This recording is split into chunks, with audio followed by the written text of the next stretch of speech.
Assalamualaikum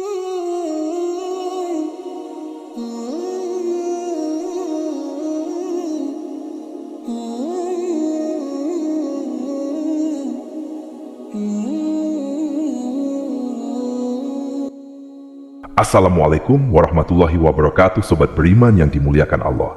Semoga kita selalu dalam keadaan sehat walafiat. Amin ya Robbal Alamin. Dahulu kala, di zaman Nabi Ibrahim alaihissalam, hiduplah seorang raja yang sangat besar kekuasaannya meliputi seluruh belahan dunia ini. Siapa dia? Sebelum kita mulai, alangkah baiknya jika para pemirsa sekalian mendukung channel ini dengan cara like, komen, dan subscribe. Semoga yang sudah membantu support dilancarkan rezekinya. Amin. Amin ya Robbal Alamin. Kisah ini dinukil di dalam Al-Quran, dalam surah Al-Kahfi. Raja tersebut adalah Zulkarnain. Tidak ada penguasa yang mampu menguasai seluruh dunia ini kecuali 4 orang saja, yang 2 dari golongan beriman dan 2 tidak. Raja yang berasal dari golongan beriman adalah Nabi Sulaiman alaihissalam dan Raja Zulkarnain. Sedangkan yang tidak beriman adalah Bukhtanasar dan Firaun Namrud. Yang akan kita bahas di sini adalah kisah tentang Zulkarnain, seorang raja saleh yang mengembara hingga ujung timur dan ujung barat dunia ini. Zulkarnain bukanlah sebuah nama, melainkan julukan atau gelar untuk seseorang yang memiliki makna orang yang memiliki 2 tanduk. Namun, 2 tanduk di sini memiliki arti orang yang mampu menaklukkan wilayah timur dan barat karena ia memiliki wilayah kekuasaan yang sangat luas. Sebagai raja, ia dianugerahkan Allah untuk menjadi raja dan penakluk sebagian besar wilayah dunia ini. Allah mempermudah segala sesuatu yang diinginkan Zulkarnain menjadi kenyataan. Segala hal yang ingin dicapai olehnya akan dipermudah oleh Allah untuk mendapatkannya. Seorang raja yang luar biasa, Zulkarnain diberikan kecerdasan dan pasukan yang banyak.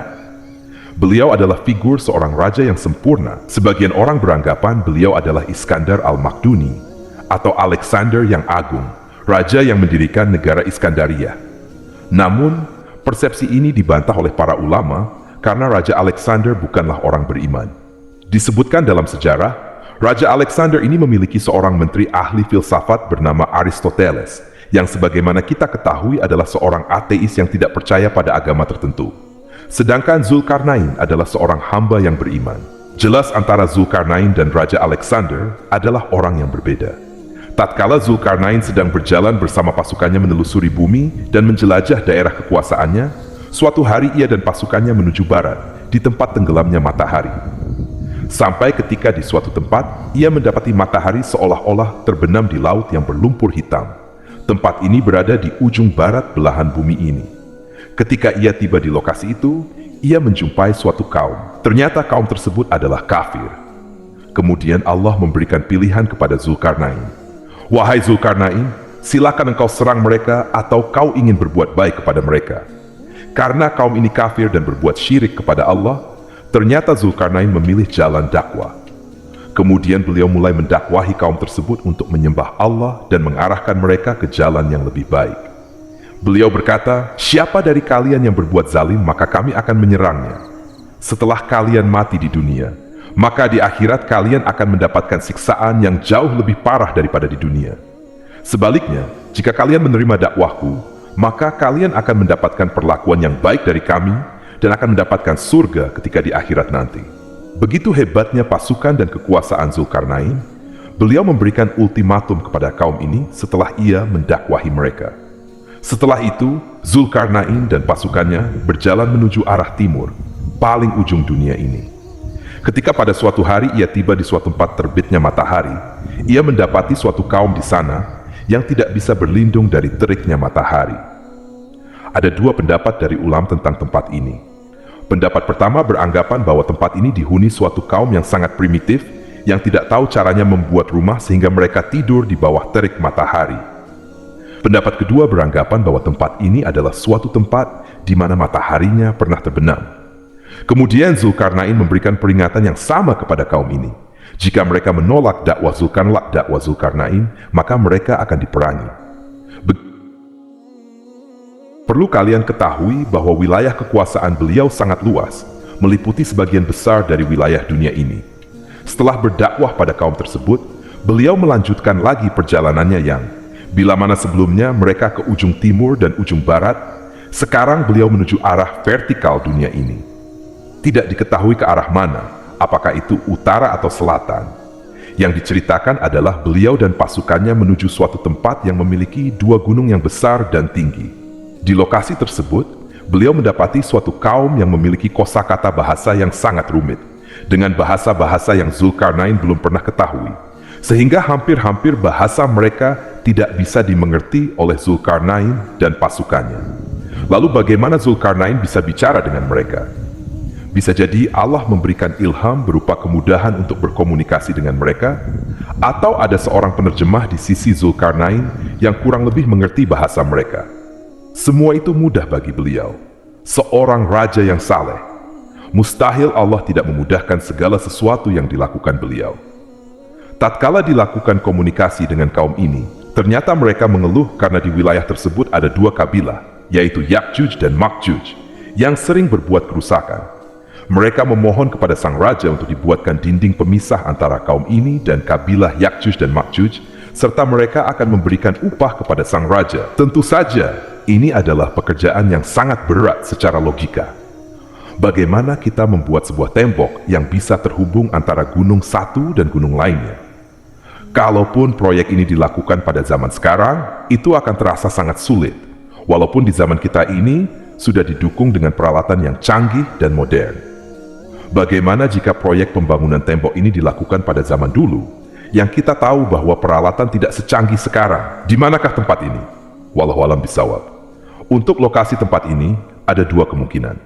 Kemungkinan pertama berasal dari Syekh Hamdi bin Hamzah Abu Zaid yang menerbitkan sebuah buku di tahun 2007. Di situ beliau beranggapan bahwa tembok Cina adalah tembok yang dibangun oleh Zulkarnain. Menurut penelitian Syekh Hamdi, beliau menyimpulkan bahwa kabilah Ya'juj dan Ma'juj adalah bangsa Mongol dari utara yang merusak dan menghancurkan negeri-negeri yang mereka taklukkan. Kemungkinan kedua, ada yang berasumsi bahwa tembok itu berada di lokasi antara Azerbaijan dan Armenia. Di area itu terdapat gunung yang mirip dengan yang dikatakan dalam cerita Raja Zulkarnain. Menurut cerita dari warga setempat, ketika mereka berada di dekat gunung itu, mereka merasakan bulu romanya berdiri, luar biasa. Suatu kondisi badan yang mengalami situasi merinding yang tak jelas asalnya dari mana. Jadi, tak ada seorang warga pun yang berani menjelajah wilayah tersebut. Ketika suatu hari mereka memberanikan diri untuk bersama-sama mengunjungi lokasi itu lebih jauh dekat gunung tersebut, mereka mendengar suara riuh seperti orang yang sedang bekerja, memukul-mukul sesuatu secara beramai-ramai. Ada juga cerita dari warga sekitar, bahwa mereka melihat manusia yang berdiri di atas gunung, kemudian terhempas angin yang kencang sehingga mereka jatuh lagi ke dalam gunung itu. Tapi sampai saat ini tidak diketahui kebenaran tentang lokasi persis dari dua kemungkinan yang kita utarakan tadi. Kembali lagi ke cerita ketika kaum tersebut memohon kepada sang raja untuk dibuatkan sebuah dinding pembatas yang memisahkan antara kaum itu dan kabilah Ya'juj dan Ma'juj. Mereka akan memberikan upah kepada Zulkarnain apabila permintaan itu dipenuhi. Namun, sang raja menolaknya.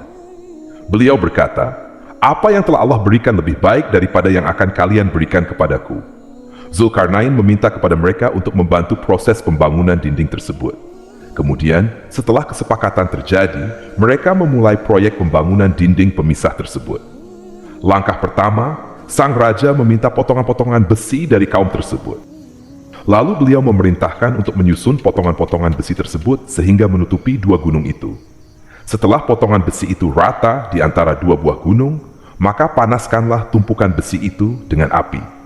Dan ketika besi itu sudah panas sehingga muncul nyala api, karena saking panasnya besi tersebut, lalu tuangkanlah cairan tembaga di atasnya.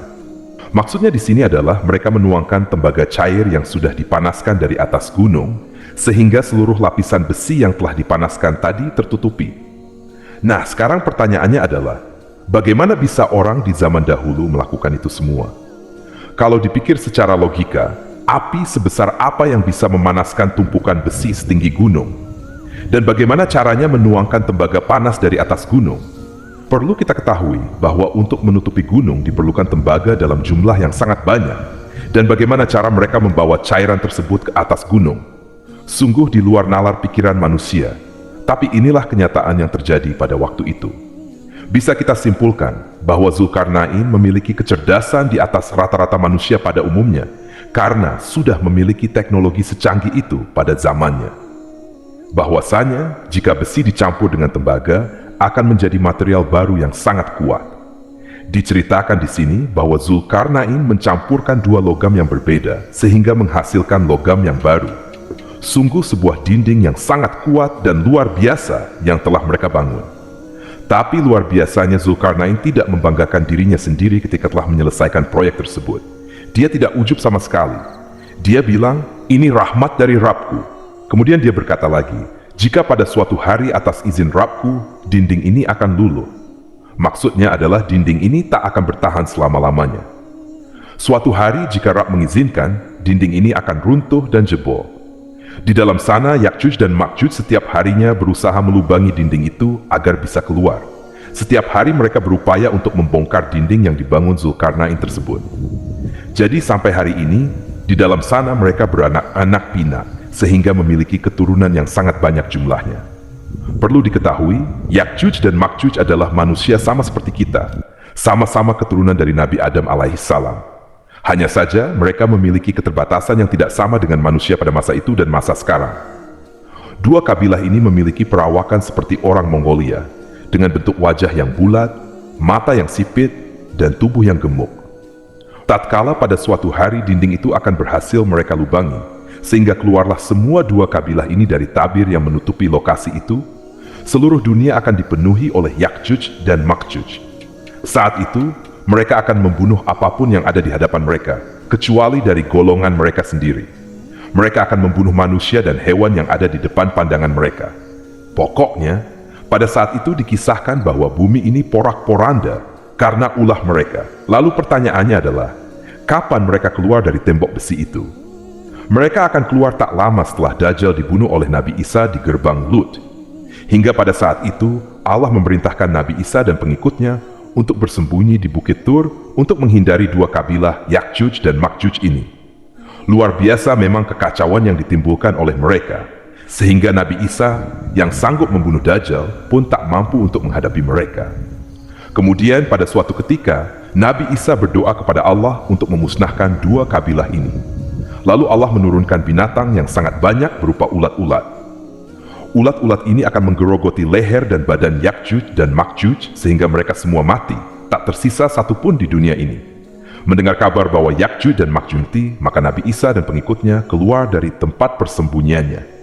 Tapi seluruh daratan, sejauh mata memandang, berisikan bangkai dari dua kabilah itu yang menimbulkan bau busuk yang sangat menyengat. Lalu kemudian Nabi Isa berdoa kepada Allah untuk membersihkan bumi ini dari bangkai Ya'juj dan Ma'juj. Setelah itu, datang burung-burung yang jumlahnya sangat banyak, yang tidak diketahui dari arah mana asalnya. Burung ini memiliki postur yang besar seperti burung unta.